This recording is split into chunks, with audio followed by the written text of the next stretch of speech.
as part of the Great Reset here, we have all this money stuff going on. Okay. And Blackrock. BlackRock is a financial giant. It's the largest investor on planet Earth. Yeah, I can't forget about BlackRock. And I didn't know we had that clip. Yeah, it's just a little ISO that I found here.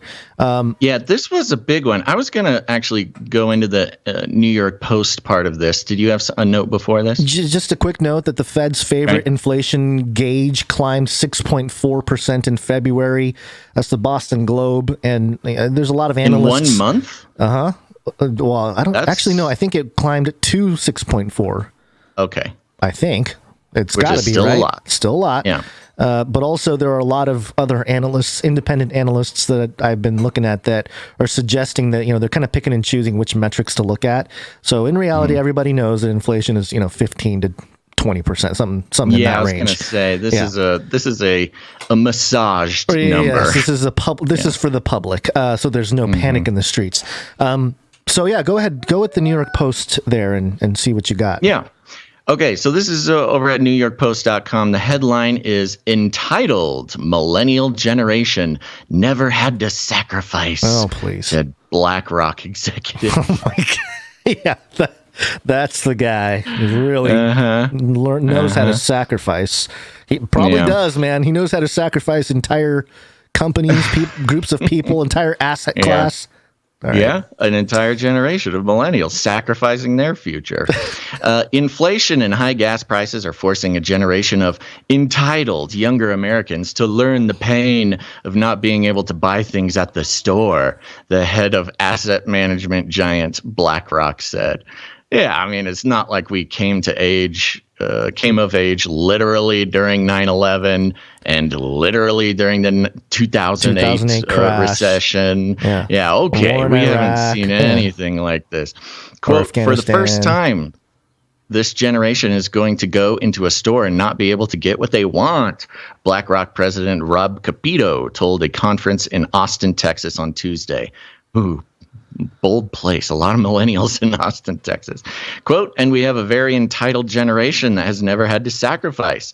Capito's remarks were first reported by Bloomberg News. Capito said that the U.S. economy is beset with what he called scarcity inflation, which translates into a shortage of workers, supplies, housing, and even energy. Quote, I would put on your seatbelts because this is something that we haven't seen, Capito said. Capito's comments came on the heels of a similar warning from BlackRock CEO Larry Fink, who said last week that the Russian invasion of Ukraine, quote, has put an end to the globalization we have experienced over the past 3 decades.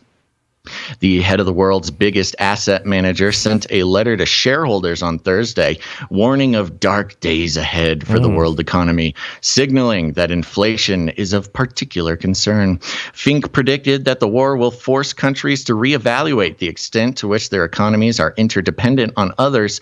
It could also spur economies to develop greater reliance on local manufacturing, according to Fink. Quote, Russia's aggression in Ukraine and its subsequent decoupling from the global economy is going to prompt companies and governments worldwide to reevaluate their dependencies and reanalyze their manufacturing and assembly footprints, something that COVID has already spurred many to start doing, he wrote. Yeah, I was going to say, the Russia-Ukraine thing is like a drop in the bucket compared to the shifts that had to happen during COVID. Yeah. Carl Icahn, the billionaire investor and corporate raider, said last week that the American economy could be in for a recession or even worse as policymakers struggle to bring rapid inflation under control. Earlier this month, the Federal Reserve raised interest rates by 0.25%. The first time since 2018 that the central bank has hiked rates in an effort to get inflation under control.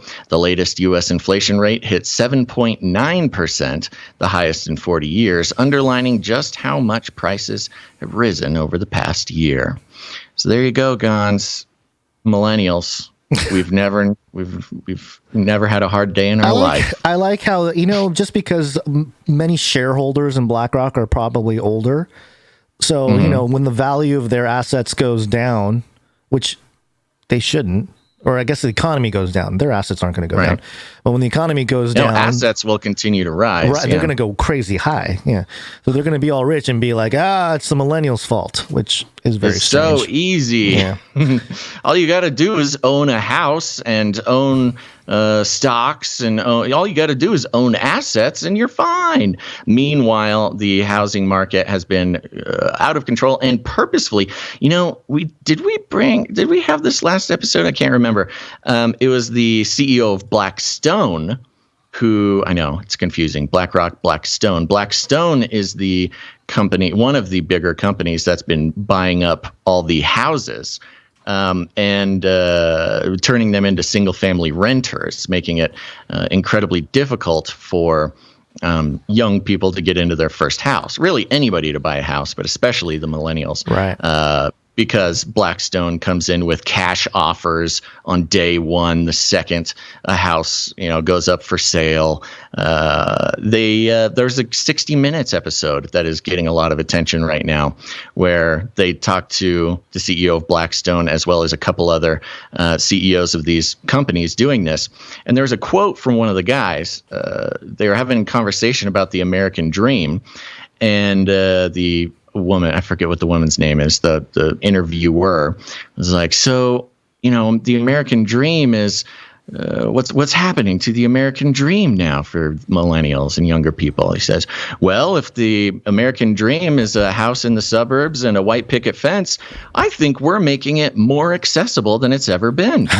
And followed up by, it's the American dream for rent. You rent the American dream because there's no way to purchase it and own it. Yeah. So, it goes back to the World Economic Forum. Stakeholders. Great Reset. You'll own nothing and you'll be happy. Mm-hmm. These millennials, they don't want to own anything. So we're just making it easier for them to live the American dream by buying everything, driving up prices, making it impossible to purchase, and then renting it back to them just how they like it. Mm-hmm. Which is, as a millennial, I can tell you is complete hogwash.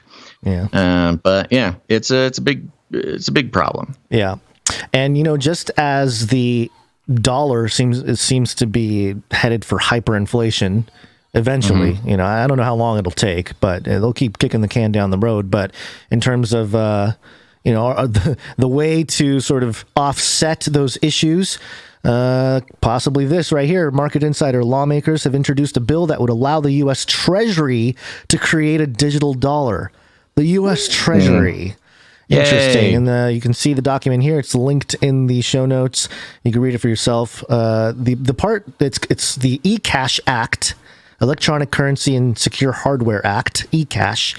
And there's a part about the electric dollar here that I thought was interesting. I think it was page 2.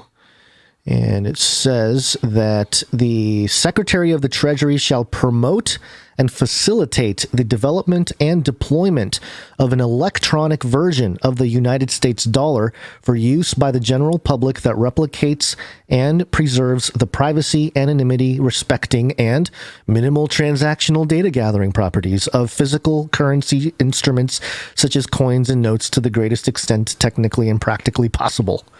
Ugh. Okay, that's a lot of words. Yep. It's legal tender. It's an eCash. This is not a CBDC. So apparently, right. This is not. It's not like a crypto. It's not cryptographic necessarily. It's like a video game. This is a video game coin, which is like okay. World of Warcraft money. I guess they're admitting that this is print. I mean, okay, all right. We're like, the world is moving into hard digital assets, and this bill is like, we're just gonna move the money printer to the internet. Okay, cool, and they'll be able to track everything. And I'm reminded of this old footage from, it's old now, Mr. Robot Season 2, Episode 11. Do you remember this? Look, with eCoin equal to $1, it'll free up the economy. The problem here is hard cash is fading rapidly. That's just the way of the world right now. And Bitcoin is spreading, and if Bitcoin takes over, we are all in a world of hell. With eCoin, we control the ledger. and the mining servers. We are the authority.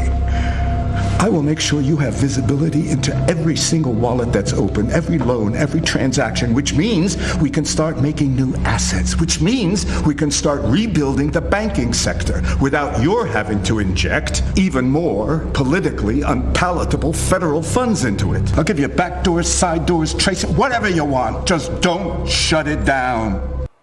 There it is. Wow. Yep. You know, I never did watch that show. You always told me to. I never got to it. Yeah, it's a iconic moment. The e-coin, and then now we have the bill for the e-cash bill. So yeah, they're just telling us exactly the plan. I want to give a shout out to 122GoTo in the chat. ADAS, Gonz. You know, you got SAS, you got BAS, you got.